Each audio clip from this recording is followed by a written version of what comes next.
So coming to the question number 2.5. See, in the question what he asked means, he given the cantilever beam where the load is acting in this direction, the load is P, and at particular length he took, okay, that is the length he consider x, that means up to this distance only the load effect he considered, and overall length of the beam is L. He is asking the proof.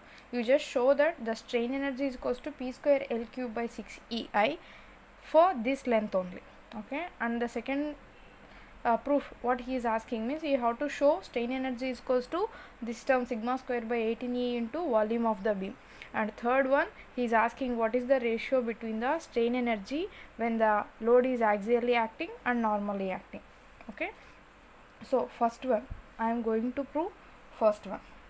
See, we know what is the moment here, minus P into x. This side onwards I am taking, that's why I consider minus. And we know what is the strain energy due to the moment, where m square by 2EI into dx, okay.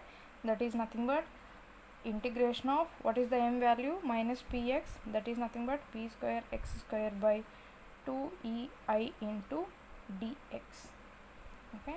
So here this p square 2EI is common, that is which are nothing but constants, e into I, and integration of x square will become x cube by 3, where the limits are 0 to L, where the overall length of the beam is L, that's why, okay.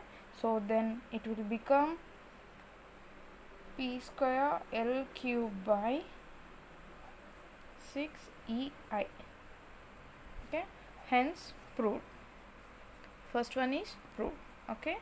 Next, second one. See carefully. See, remember this point.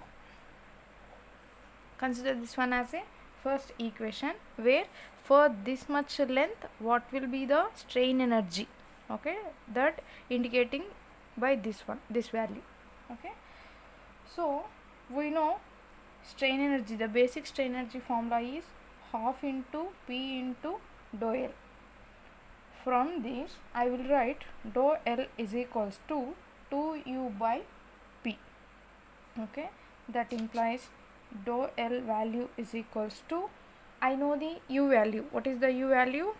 This one, okay. So I am going to substitute that one, that is 1 by P into 2 into P square L cube by 6 3I, okay, where PP will get cancelled, then you will get dou L value as PL cube by 3EI, it is, okay.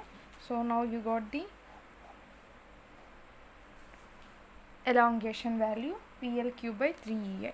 But we know that, what we know, the bending moment equation, basic bending moment equation, where sigma by I is equals to m by I, okay.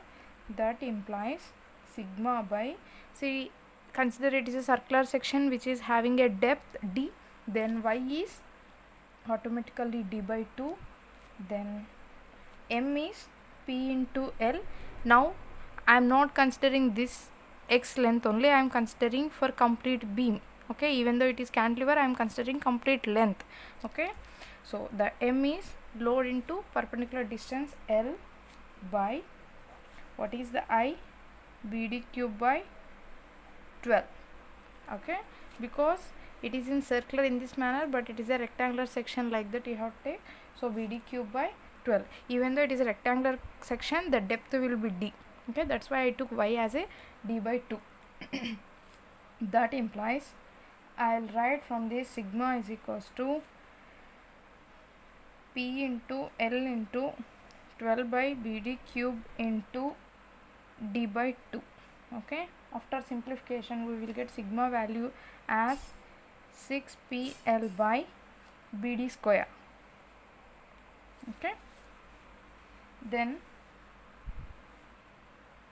from this P value I am taking P value, where sigma BD square by 6L. Okay, that implies we know what is the strain energy value from here.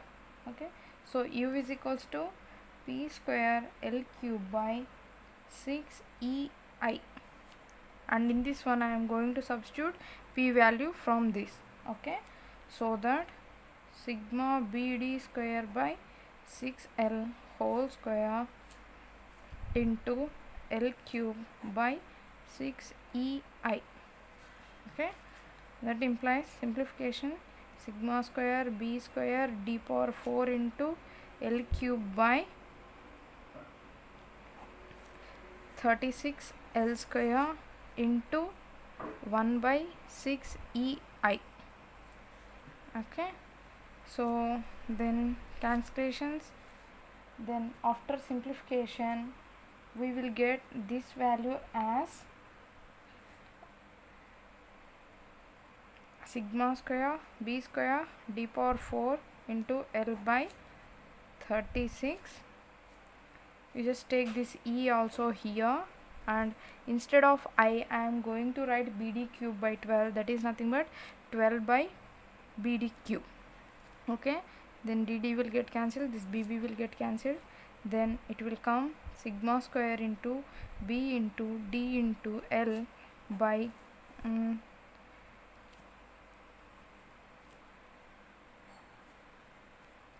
here 6 also will be there, so then it will get 18 into E.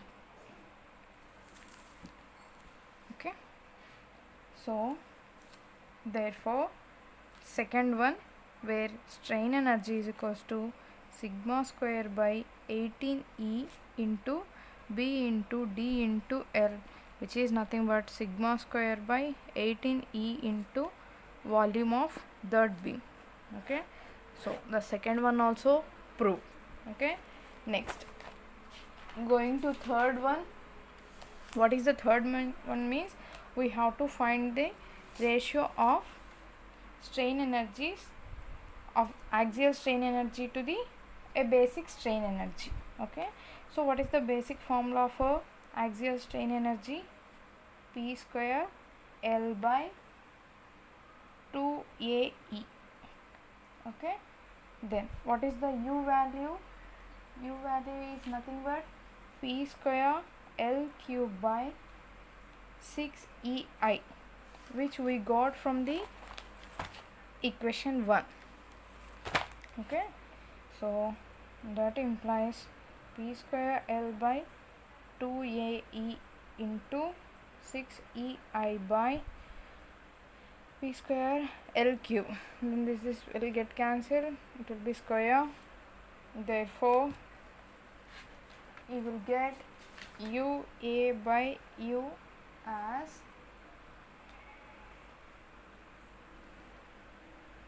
three I by AL square. Okay, so again here I am writing I as a BD cube by 12 by A, I will write it as a B into D and into L square. Then after doing simplification we will get D square by 4L square. Okay, that implies 1 by 4 into 1 by 6 whole square, because for this already he given in the condition, that is L by D or D by L ratio is nothing but, D by L is nothing but 1 by 6. He given this condition in the problem, so that's why I written this value here. Then you will get UA by U value as 1 by 144. Okay. So this is the question number 2.5.